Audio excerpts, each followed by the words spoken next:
नमस्कार, NDTV India पर एक बार फिर आपका रफ्तार रिपोर्टेड के बिल्कुल नए एपिसोड में स्वागत है। मैं हूं आपका होस्ट शम्स और आज मेरे साथ खड़ी है बिल्कुल नई मारुति सुजुकी ब्रेज़ा। जी हाँ, इसका नाम अब बदल गया है। पहले ये थी विटारा ब्रेज़ा, अब नई जनरेशन में इसका नाम हो गया है ब्रेज़ा। इसमें कई बदलाव हुए हैं, कंपनी ने कई नए फीचर्स दिए हैं, एक नया गियर बॉक्स है, एक नया इंजन है, तो बहुत कुछ है आपको बताने के लिए। तो चलिए आज के शो में बात करते हैं बिल्कुल नई मारुति सुजुकी ब्रेज़ा की।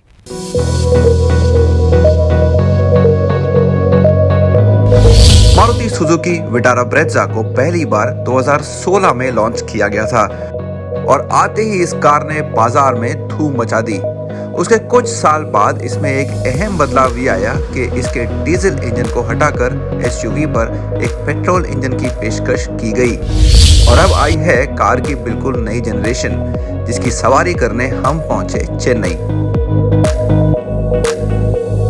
एक नई जनरेशन से आप क्या उम्मीद करते हैं कि पहले से दिखने में अलग हो और हाँ, पहले से दिखने में बेहतर भी हो, और हमारे हिसाब से ऐसा ही कुछ इस नई ब्रेज़ा के साथ हुआ है। काफ़ी तरह से कार बदली है और दिखने में पहले से ज़्यादा आकर्षक लगती है।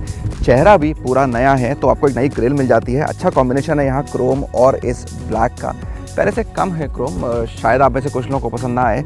और यहाँ भी ये एलईडी फॉग लैंप्स के पास भी अगर क्रोम होता तो शायद थोड़ा बेहतर होता। इसके बाद बिल्कुल नई एलईडी प्रोजेक्टर हेडलैम्प्स हैं इस कार में और ये ट्विन डीआरएल्स काफ़ी खूबसूरत लगती हैं। हालांकि ये जो लुक है आपको इस कार के सबसे महंगे वेरिएंट में ही मिलेगा। उसके बाद नीचे भी एक अच्छा कॉम्बिनेशन है स्किड प्लेट्स का कार के बॉडी कलर के साथ, तो कुल मिलाकर जैसे मैंने कहा एक अट्रैक्टिव चेहरा। और फिर हम आते हैं कार के साइड में और यहाँ का लुक भी आपको एक स्पोर्टी एहसास देता है, एक एसयूवी का लुक देता है। तो आप देखें जो व्हील आर्च है इस पर काफ़ी बढ़िया बड़ी क्लैडिंग है और ये चौकोर साइज़ के भी हैं। अलॉय व्हील की डिज़ाइन अब बिल्कुल बदल गई है, तो नए लुक है अलॉय व्हील की। और पीछे भी देखें क्लैडिंग कितनी ज़्यादा इस्तेमाल की गई है, पहले से ज़्यादा, तो पहले से कुछ ज़्यादा स्पोर्टी भी लगता है। पिछले हिस्से में कार का नया नाम एक नए अंदाज में लिखा गया है, लेकिन यहाँ सबसे बड़ा बदलाव है ये नई एलईडी स्प्लिट टेल लैंप, जो पहले से ज़्यादा सुंदर दिखती हैं। तो ये नई ब्रेज़ा का कैबिन काफ़ी तरह से बदल गया है और पहले से बहुत ज़्यादा प्रीमियम हो गया है। बहुत सारे फीचर्स आपने पहले यहाँ इस कार में नहीं देखे हैं जो अब दिए गए हैं।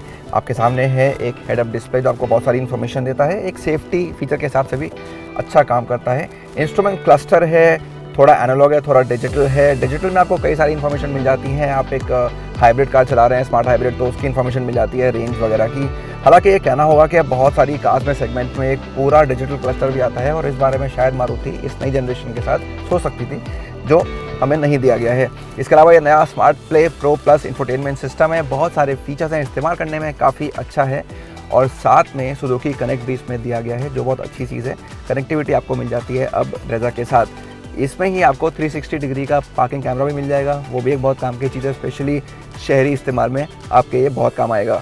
इसके अलावा कार में दो बड़े बदलाव और हैं। यहाँ आपको मिलता है एक वायरलेस चार्जर और हाँ, इस कार में पहली बार आप देख सकते हैं एक इलेक्ट्रिक सनरूफ, जो कंपनी कहती है कि बहुत सारे कस्टमर्स की मांग थी। कार में आर्कमीज का साउंड सिस्टम भी है और सुजुकी कनेक्ट में 40 से ज़्यादा फीचर्स हैं। सिस्टम एंड्रॉयड ऑटो और एप्पल कारप्ले के साथ भी चलता है, लेकिन ये वायरलेस नहीं है। सेकेंड रो में ब्रेज़ा का स्पेस हमेशा से ठीक ठाक ही रहा है, जितना आप एक सब कॉम्पैक्ट एसयूवी में उम्मीद करते हैं वैसा ही है। बहुत अच्छा नहीं है और बुरा तो बिल्कुल भी नहीं है। ये सीट काफ़ी बड़ी है, तो मेरा थाई सपोर्ट मुझे काफ़ी अच्छा लगा इस कार के अंदर। साथ ही यहाँ एक सेंटर आर्मरेस्ट भी दिया गया है और दो पैसेंजर्स के लिए एडजस्टेबल हेडरेस्ट है, तो अच्छी बात है। हालांकि बीच के पैसेंजर को यहाँ पे लैप बेल्ट से ही काम चलाना पड़ेगा। यहाँ आपके पास एसी वेंट्स दिए गए हैं डायरेक्शन कंट्रोल के साथ। ब्लोअर स्पीड कंट्रोल यहाँ पे नहीं है और उसके नीचे दो चार्जिंग पॉइंट्स हैं, एक ए टाइप है और एक सी टाइप है। दूसरी रो में सीट 60-40 के हिसाब से गिर जाती है, जिससे सामान रखने की ज़्यादा जगह मिल जाती है। बिना सीट गिरे आपको करीब 328 लीटर का बूट स्पेस मिल जाएगा। अब समय था नई ब्रेज़ा की सवारी करने का। हमारे पास मौजूद दोनों कारों में एक ऑटोमेटिक है और दूसरी मैनुअल।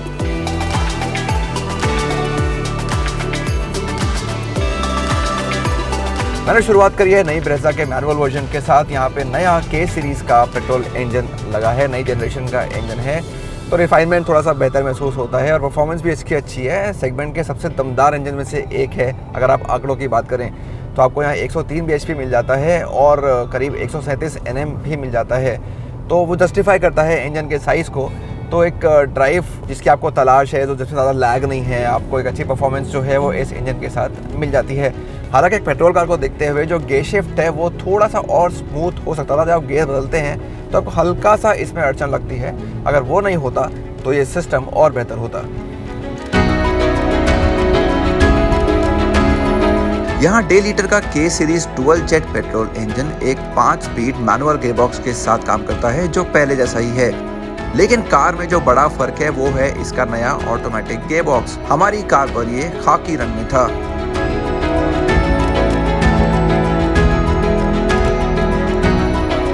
जब भी बाजार में ब्रेजा का कोई नया मॉडल आया है उसमें हमेशा ऑटोमेटिक गियरबॉक्स अलग रहा है। तो पहले जब कार लॉन्च हुई थी उसमें आपको डीजल इंजन के साथ मिला था AMT या AGS। फिर जब कार का BS6 मॉडल आया पेट्रोल इंजन के साथ, तो वहाँ आपको मिला एक 4 स्पीड ऑटोमेटिक। और अब कंपनी ने कार में एक 6 स्पीड ऑटोमेटिक की पेशकश की है।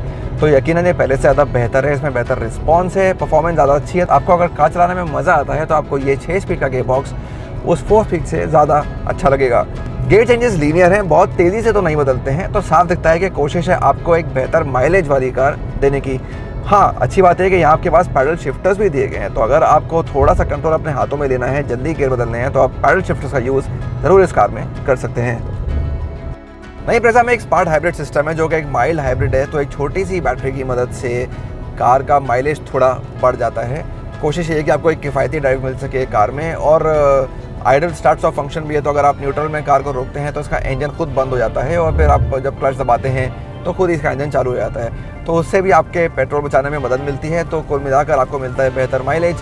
जिस भी वेरिएंट को आप देखें, इसके LXI, VXI, ZXI या ऑटोमेटिक या मैनुअल, सब में तकरीबन 20 किलोमीटर प्रति लीटर का माइलेज का वादा कंपनी कर रही है। माइलेज के अलावा अहम सवाल ये भी है कि कार आपको और आपके परिवार को कितनी आरामदेह सवारी देगी, और क्या ब्रेजा की हैंडलिंग में पहले के मुकाबले सुधार हुआ है। जो ब्रेजा की राइड क्वालिटी है, सवारी है, वो हमेशा की तरह अच्छी है। पहले भी इससे कोई शिकायत नहीं थी, आज भी कोई शिकायत नहीं है। तो आप आगे बैठे हो या पीछे, आप इसमें आराम से बैठ सकते हैं, लंबे सफ़र को आराम से तय कर सकते हैं बिना थके हुए। हैंडलिंग भी अच्छी है, काबिल तारीफ़ है। कॉम्पैक्ट डायमेंशंस हैं कार के, हालांकि है तो SUV, तो थोड़ा बहुत आपको रोल का एहसास होगा, लेकिन इसके साइज़ के हिसाब से, सेगमेंट के हिसाब से कुछ ज़्यादा बड़ी या ख़ास शिकायत आपको इससे इस कार में नहीं होगी। कुल मिलाकर SUV पहले से ज़्यादा ठोस एहसास देती है और चालक का भरोसा कायम रखती है। रोज़मर्रा के इस्तेमाल के लिए ये यकीनन पहले से एक बेहतर कार हो गई है। बात कर लेते हैं सेफ्टी की। और आपको याद होगा कि ब्रेजा को ग्लोबल NCAP के क्रैश टेस्ट में पूरी 4 स्टार रेटिंग मिली थी, जो काबिल तारीफ़ थी। हमें इस नई कार से भी ऐसी ही कुछ उम्मीद है, और इससे भी बेहतर आंकड़ों की उम्मीद है अगर इसका क्रैश टेस्ट होता है तो। फीचर्स की बात करें तो कार में 2 एयरबैग्स, हिल होल्ड और ESP यानी इलेक्ट्रॉनिक स्टेबिलिटी प्रोग्राम स्टैंडर्ड तौर पे दिए गए हैं, यानी सारे वेरिएंट्स पे हैं। हाँ, अगर आपको 6 एयरबैग्स चाहिए तो आपको ये सबसे महंगा वेरिएंट ही चुनना पड़ेगा। इसमें साइड और कर्टन एयरबैग्स भी शामिल हैं। इसके अलावा रिवर्स पार्किंग सेंसर्स और आइसोफिक्स चाइल्ड सीट माउंट्स भी यहाँ आपको स्टैंडर्ड तौर पर ही मिलेंगे। नए फीचर्स और गियरबॉक्स के साथ ब्रेजा पहले से महंगी भी हो गई है। शुरुआती कीमत है 7,99,000 रुपए एक्स शोरूम, जो सेगमेंट की कई कारों से ज्यादा है। दोनों Hyundai Venue और टाटा नेक्सॉन इससे करीब 50,000 रुपए सस्ती हैं। उन दोनों में डीजल इंजन का विकल्प भी है जो यहाँ नहीं है। वहीं ब्रेजा के सबसे सस्ते ऑटोमेटिक की कीमत भी करीब 11 लाख रुपए एक शोरूम है, जो हमें थोड़ा ज्यादा लगा। लेकिन इस कार के चाहने वालों की कोई कमी नहीं है, और इसका सबूत यह है कि इसकी अब तक बाजार में 7 लाख से ज्यादा यूनिट बिक चुकी हैं। नई ब्रेजा के साथ कंपनी ने कार की लगभग हर कमी को पूरा किया है। तकनीक और फीचर्स के मामले में तो अब ये सेगमेंट की बेहतरीन कारों को टक्कर दे सकती है, और इसके नए इंजन और गियरबॉक्स का मेल कार चलाने के शौकीनों को जरूर लुभाएगा। हाँ, इसकी कीमतें आप में से कुछ लोगों को शायद निराश करें, लेकिन इस कार के आने के बाद सेगमेंट में मुकाबला एक बार फिर दिलचस्प हो गया है। मारुति नाम का भरोसा और कई सारे फीचर्स के चलते ब्रेजा एक बार फिर इस मुश्किल सेगमेंट में पहले पायदान पर कब्जा करने के लिए तैयार दिखती है।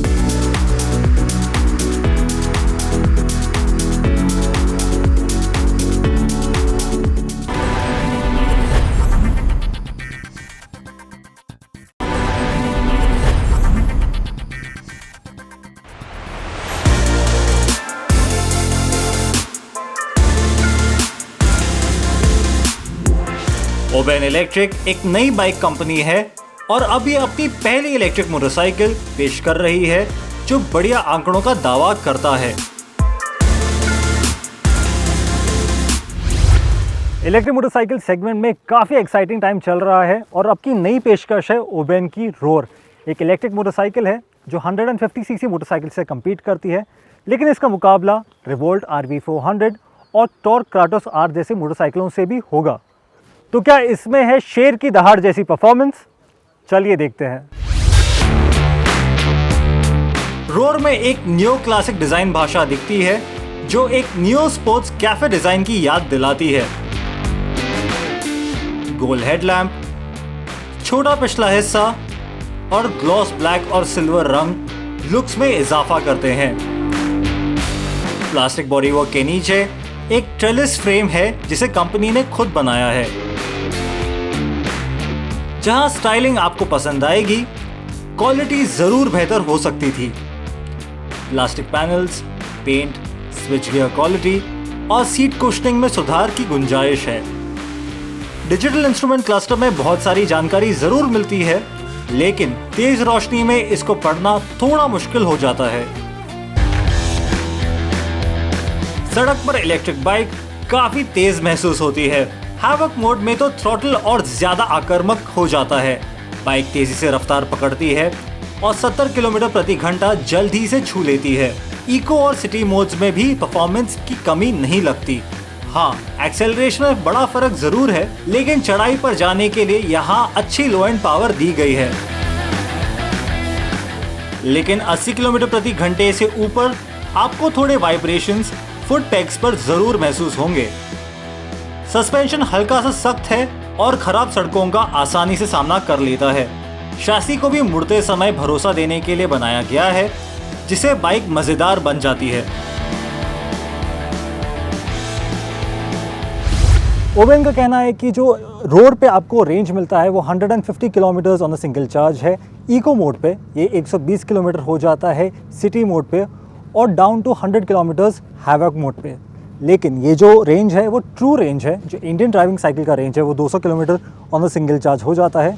लेकिन जो सबसे दिलचस्प बात है वो इसका एक्चुअली चार्जिंग टाइम है। ओबेन कहता है कि इसकी एक नई टेक्नोलॉजी है जो 2 घंटे में 80% तक आपको चार्ज दे सकती है एक स्टैंडर्ड 15 एम्पियर सॉकेट से। ये बाइक सिर्फ एक 15 एम्पियर सॉकेट पर ही चार्ज होगी, एक 5 एम्पियर पे नहीं, और इसमें फास्ट चार्जिंग नहीं है। तो कंपनी का कहना है कि इसकी अपनी एक टेक्नोलॉजी है जो फास्ट चार्जिंग से सस्ती है और इफेक्टिव भी।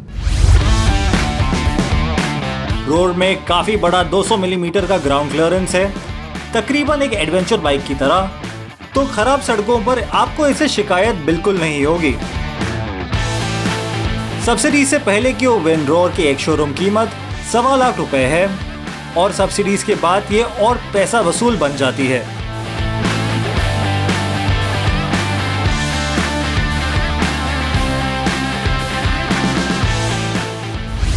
तो क्या ओबेन रोर एक परफेक्ट इलेक्ट्रिक मोटरसाइकिल है?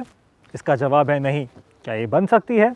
जी हाँ, बिल्कुल, क्योंकि इसे छोटे बट ज़रूरी इंप्रूवमेंट्स की ज़रूरत है। ओवरऑल फिट एंड फिनिश की आप बात कर लें, पेंट क्वालिटी की बात कर लें, जो इंस्ट्रूमेंट क्लस्टर है काफ़ी एराटिक है, ऐसा लगता है वो अपनी मन की कर रहा है। और जो टॉगल स्विचेस है बिटवीन राइडिंग मोड्स वो बेहतर हो सकते हैं, अभी बहुत एफर्ट लेना पड़ता है। तो जो ओवरऑल इसमें इंप्रूवमेंट्स हैं वो छोटे से हैं, लेकिन काफ़ी ज़रूरत वाले भी हैं। लेकिन जो स्ट्रॉन्ग बेसलाइन है जो ओबेन ने बनाया है वो काफ़ी इंप्रेसिव है। मोटर में परफॉर्मेंस अच्छा आता है, चाहे आप इको में चलाओ, सिटी में चलाओ या हैवक पे चलाओ, बहुत ही इंप्रेसिव है। आज हम ट्विस्टीज पे चला रहे थे, इको में भी आपको पावर लॉस नहीं लगा, जो मुझे बहुत अच्छा लगा। राइड एंड हैंडलिंग भी बहुत अच्छी है, इनफैक्ट काफ़ी एस्टैब्लिश्ड राइवल्स के ऑन पार भी लगती है। तो जो छोटे इंप्रूवमेंट्स है, एक बार ओबेन उनको कर ले तो ये बाइक में पोटेंशियल बहुत मिलेगा। एंड आई रियली होप जो कंज्यूमर्स को कुछ हफ्तों में ये बाइक मिलेगी उनमें ये इंप्रूवमेंट्स शामिल होंगे। तो आज रफ्तार रिबूटेड में बस इतना ही। नई मारुति सुजुकी ब्रेज़ा में आपको क्या अच्छा लगा और क्या अच्छा नहीं लगा हमें ज़रूर बताइए। ट्विटर पे हमारा हैंडल है कार एंड बाइक हिंदी। हमको आपके जवाब का इंतज़ार रहेगा। मिलते हैं अगले हफ्ते एक बार फिर शो पे कुछ और नई कार्स और बाइक्स के साथ। तब तक अपना ध्यान रखिए। सड़क पर चल रहे हो तो बिल्कुल सुरक्षित रहिए। अगर कार में बैठे हों तो सीट बेल्ट ज़रूर पहनिए, आगे बैठे हों या पीछे, और बाइक और स्कूटर पे हेलमेट लगाना बिल्कुल ना भूलिए। नमस्कार।